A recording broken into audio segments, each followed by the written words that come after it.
बिस्मिल्लाहिर्रहमानिर्रहीम। नाज़रीन अस्सलाम वालेकुम। मैं हूं आपका मेज़बान साबिर शाकिब वफाकी दारुल उलूम इस्लामाबाद से। कुछ ताज़ा तरीन ख़बरें हैं। मौजूदा हुक्मरान इत्तेहाद मिफ्ता इस्माइल वज़ीर ख़ज़ाना वाशिंगटन IMF का विज़िट, क्या क्या बातें मनवा के आ रहे हैं, बल्कि मान के आ रहे हैं। सारी की सारी बातें मान ली गई हैं और उसका ख़मियाज़ा जो है अब पाकिस्तान के अवाम को भुगतना पड़ेगा। कल तक कहा जाता था कि इमरान ख़ान जो है उससे बदतरीन हुकूमत कोई नहीं है और सब के सब शोर मचा रहे होते थे और फिर महंगाई का रोना रोया जाता था। और 2 TV चैनल्स तो ऐसे थे कि जिनसे 24 घंटे में तकरीबन 22 घंटे सिर्फ महंगाई के टिकर चलते थे और इदारा शुमारियात, महंगाई और इसके बाद लोगों के शॉर्ट्स लिए जाते थे। अब मैं आपको बताता हूँ कि लोड शेडिंग, यानी कि ये कहते थे कि लोड शेडिंग का तो वो कुछ भी नहीं हुआ पिछली गवर्नमेंट में, तो लोड शेडिंग शुरू हो चुकी है नंबर 1, और वो भी रमज़ान मुबारक में बदतरीन लोड शेडिंग। और शहबाज शरीफ साहब उसको अभी तक काबू करने में नाकाम रहे हैं। लोग बिलबिला रहे हैं और रमज़ान की हालत में, रोज़े की हालत में। उधर आप गांव में चले जाएं तो उनको ट्यूबवेल चलाने के लिए बिजली चाहिए, उनको वो बिजली नहीं मिल रही। और अगर आपाशी नहीं होगी, खेतों को पानी नहीं दिया जाएगा और उससे ना ही नई फसल बिजाई हो सकती है और ना ही जो अगली फसलें तैयार हैं वो मैच्योर हो सकती हैं। तो ये तो है सूरत हाल लोड शेडिंग का। बिजली मौजूद थी, 30 जून तक फ़िक्स की हुई थी कीमत, लेकिन उसको भी अब ख़त्म कर दिया गया है। 2 दफ़ा बिजली की कीमतों में इजाफ़ा हो चुका है, ऑलमोस्ट 8-10 रुपये फ़ी यूनिट, और इसके बावजूद बिजली दस्तयाब नहीं है। नंबर 1। नंबर 2, अब मिफ्ता इस्माइल साहब ने यह भी बता दिया है कि वो जो पेट्रोल, डीज़ल, मिट्टी का तेल, इस पे जो गवर्नमेंट ने छूट अनाउंस की थी, इमरान हुकूमत ने और शौकत तरीन साहब ने, वो छूट ख़त्म की जा रही है। आवाम को दी गई सहूलत वापस, और बहुत जल्द पेट्रोल डीज़ल की कीमतों में भी बेपनाह इजाफ़ा हो जाएगा। और उसके बाद जो आएगा उसका इम्पैक्ट आएगा महंगाई पे, वो आप अनबिलीवेबल है। इस वक्त भी तकरीबन अशियाए ज़रूरिया की कीमतों में मुसलसल डेली बेसिस पे इजाफ़ा हो रहा है। वो खैर गोश्त है, खा वो मुर्गी का गोश्त है, खा वो मटन है, बीफ है, छोटा बड़ा गोश्त, सारे के सारे। सब्जियों की कीमतें बढ़ रही हैं, अंडे की कीमत बढ़ रही है, ऑयल की कीमत 3 दफ़ा बढ़ चुकी है। लेकिन ये ख़बरें आपको TV पे नज़र नहीं आती, क्योंकि सिवाय एक TV चैनल ARY के बाकी सब TV चैनल पे ये ख़बरें आपको नज़र नहीं आ रही। तो सूरत हाल ऐसी ही है और अभी ख़मियाज़ा और आपको भुगतना पड़ेगा, क्योंकि पिछली गवर्नमेंट तो कुछ भी नहीं कर रही थी। मौजूदा हुक्मरान इत्तेहाद जो है, ये तो इन्होंने तो मिसाक़ मईशत का दिया था फ़लसफ़ा। तो अब तो इमरान ख़ान बाहर है, वो पार्लियामेंट में भी नहीं है, तो इनको तो चाहिए कि दूध और शहद की नहरें बहें।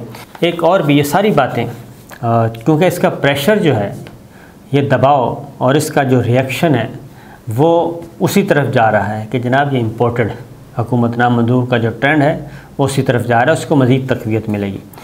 साबिक़ वज़ीर दाखिला, बल्कि वज़ीर दाखिला ने उनसे ज़्यादा इंतहाई सीजन पॉलिटिशियन है शेख रशीद साहब। उन्होंने बहुत ही कहना चाहिए ख़तरनाक बात की है, और हालांकि वो बहुत मुहतात होते हैं, लेकिन उनकी मुलाकात जो है वो सोशल मीडिया पे उन्होंने अपना ट्वीट किया है। वो कहते हैं मुल्क के हालात गंभीर, परेशान कुन और तशवीशनाक होते जा रहे हैं।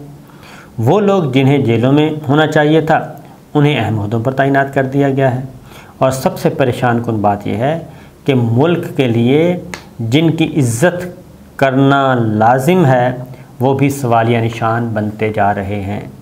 मुल्क के लिए जिनकी इज़्ज़त करना लाजिम है वो भी सवालिया निशान बनते जा रहे हैं। साम्राज्य के एजेंटों ने अपने मफाद के लिए गंदी नाली की ईंटों को ताजमहल में सजा दिया है।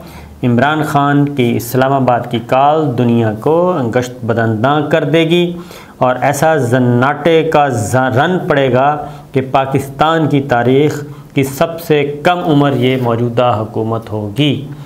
अब ये शेख रशीद साहब कह रहे हैं और वो बड़े सोच समझ के बात करते होते हैं, और ये जो कह रहे हैं कि पाकिस्तान की तारीख़ की कम तरीन उम्र हुकूमत होगी। अब गवर्नमेंट कर रही है ज़रा थोड़ा सा लिंगर आउट करने के लिए। दूसरी जानिब लाहौर में, पंजाब में वज़ीर आला का ओहदे का हल्फ उठाना है हमज़ा शहबाज साहब ने।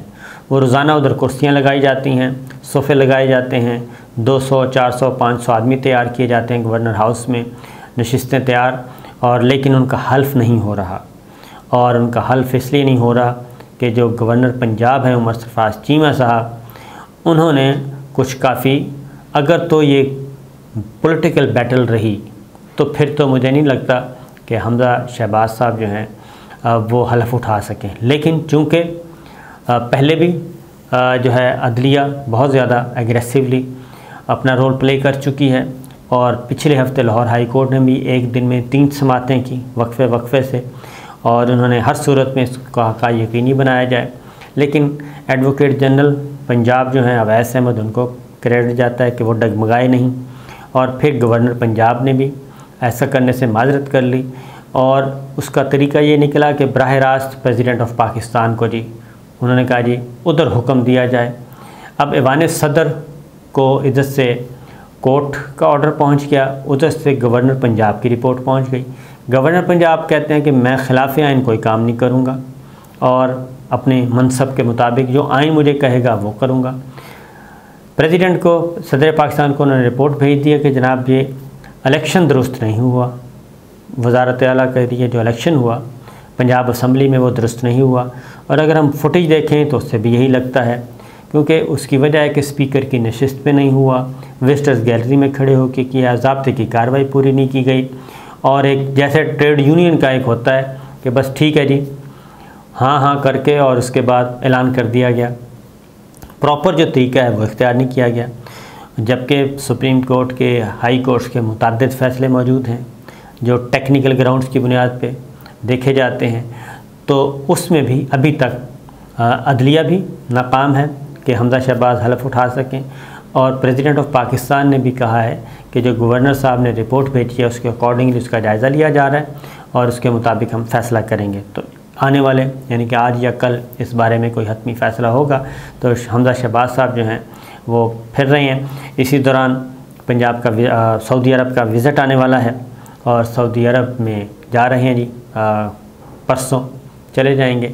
शहबाज शरीफ साहब सऊदी अरब का विज़िट करेंगे, मौलाना फजलुर रहमान साहब, मरीम सफदर साहिबा भी उनके साथ होंगी, और अहम वज़रा भी होंगे। उसमें सरदार अख्तर मेंगल साहब को भी साथ ले जाने की कहा गया, मोहसिन दावड़ को भी कहा गया। तो अभी तक सरदार मेंगल साहब ने तो नहीं ओके किया, मोहसिन दावड़ साहब ने कहा मेरा नाम ही CL में है। तो ये काफ़ी जा रहा है। दूसरी जानिब बहुत भारी भरकम वफ़द भी उनके साथ जाने का इरादा है। नवाज शरीफ साहब सऊदी अरब पहुंचते हैं या नहीं पहुंचते, इसके बारे में अभी तक कोई बात नहीं हुई, कुछ क्लैरिटी नहीं है, क्योंकि पासपोर्ट्स के ऑर्डर तो हो चुके हैं, और अगर उनको पासपोर्ट मिल गया है तो नवाज शरीफ साहब भी ख़ुद पहुंचेंगे, और वो आखिरी अशरा स्टार्ट हो चुका है, बल्कि आखिरी अशरे के भी 6 दिन रह गए सऊदी अरब के मुताबिक। तो उसमें वो शरीक होने की कोशिश करेंगे।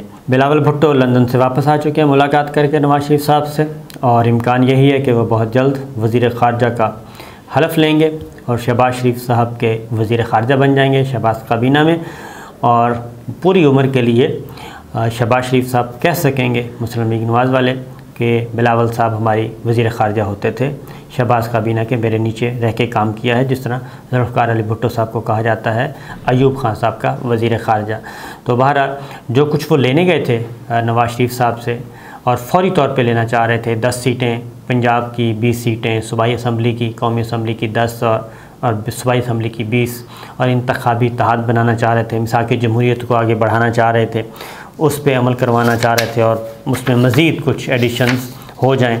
तो इस सिलसिले में नवाज शरीफ साहब ने फौरी तौर पे तो उनको कुछ नहीं दिया, और उसके बाद प्रेस कॉन्फ्रेंस भी नहीं हो सकी। एक मुश्तरका एलामिया अलबत्ता उन्होंने एक जारी कर दिया था उस मुलाकात के हवाले से, और उसमें यही कहा गया कि जी बातचीत हम जारी रखेंगे, सलाह मशवरा करेंगे, मज़ीद सलाह मशवरा करेंगे, और तमाम जमहूरी क़ुव्वतों में इत्तेफ़ाक़ राय से मुस्तक़बिल के लिए वसी रोड मैप पर बात हुई। दोनों रहनुमाओं ने नए चार्टर पर गौर के लिए आला सतह के इजलास की ज़रूरत पर इत्तेफ़ाक़ किया। तो लिहाजा फ़ौरी तौर पे तो नहीं, अलबत्ता ये है कि अब एक कमेटी बनेगी और इसको इंतखाबी इत्तेहाद में PDM को इंतखाबी वसी तर इंतखाबी इत्तेहाद में बदलने की कोशिश की जाएगी, क्योंकि इमरान ख़ान को हराने के लिए, इमरान ख़ान को पॉलिटिक्स में सियासी तौर पे शिकस्त देने के लिए ज़रूरी है कि ये तमाम जो हुक्मरान इत्तेहाद है ये सारे का सारा बन जाए। 14-15 जमातें हैं, एक इंतखाबी इत्तेहाद की सूरत इख्तियार कर ले तो ही मुकाबला हो सकेगा इमरान ख़ान साहब का। जबकि इमरान ख़ान साहब के साथ PTI के साथ जो इंतखाबी इत्तेहाद मुतवक्के तौर पे बनना है, उसमें इमरान ख़ान, PTI, जमात इस्लामी, तहरीक लब्बैक अभी तक खामोश है, तो पाकिस्तान मुस्लिम लीग काफ, GDA, ये इत्तेहाद जो है वो बदस्तूर मौजूद रहेगा। और ये भी कोई गैर मामूली इत्तेहाद नहीं है, बल्कि तगड़ा इत्तेहाद होगा। ख़ुद पाकिस्तान तहरीक इंसाफ ही काफ़ी है, लेकिन उसके लिए अगर पाकिस्तान मुस्लिम लीग काफ पंजाब में उनके साथ आ जाए और सिंध में GDA जो है और वो दोबारा से अभी भी जुड़ी हुई है, फिर से जुड़ जाए, जमात इस्लामी और तहरीक लब्बैक, अगर ये तमाम अनासर इकट्ठे हो जाएं तो फिर जोड़ जो है वो बराबर का है। क्योंकि जमात इस्लामी खैबर पख्तूनख्वा में भी उसका अच्छा खासा वोट बैंक है, और वो और मौलाना फजलुर रहमान साहब MMA के फ़ोरम पे गवर्नमेंट भी बना चुके हैं, गवर्नमेंट में रह चुके हैं। तो पंजाब में भी जमात इस्लामी का वोट बैंक है, कराची में भी जमात इस्लामी का वोट बैंक है। तो ये सारे के सारे मिलते हैं, तो इससे काफ़ी फ़र्क पड़ेगा। तो बहरहाल ये सिलसिला चल रहा है। अलबत्ता चीफ़ इलेक्शन कमिश्नर ने उन्होंने कहा जी मेरा मुस्ताफ़ी होने का कोई इरादा नहीं है, और मैं नहीं मानूंगा इमरान ख़ान साहब का जो मुतालबा है उस मुतालबे को हम नहीं मानते, और मैं अपना काम जारी रखूँगा। गवर्नर स्टेट बैंक रज़ा बाकर साहब का भी चैप्टर क्लोज़ होने वाला है, उनकी इनिंग्स भी ख़त्म होने वाली है। ख्वाजा आसिफ साहब ने वाज़ेह तौर पर कह दिया है कि जनाब हमें गवर्नर स्टेट बैंक की मज़ीद खिदमात दरकार नहीं है, लिहाजा वहाँ से भी छुट्टी होने वाली है। नए गवर्नर स्टेट बैंक आएंगे और नया सिलसिला शुरू होगा। बिलावल भुट्टो के बारे में आपको बता चुका हूँ। तो ये है जनाब अब तक की इत्तलाआत। इजाज़त दीजिए, अल्लाह हाफ़िज़।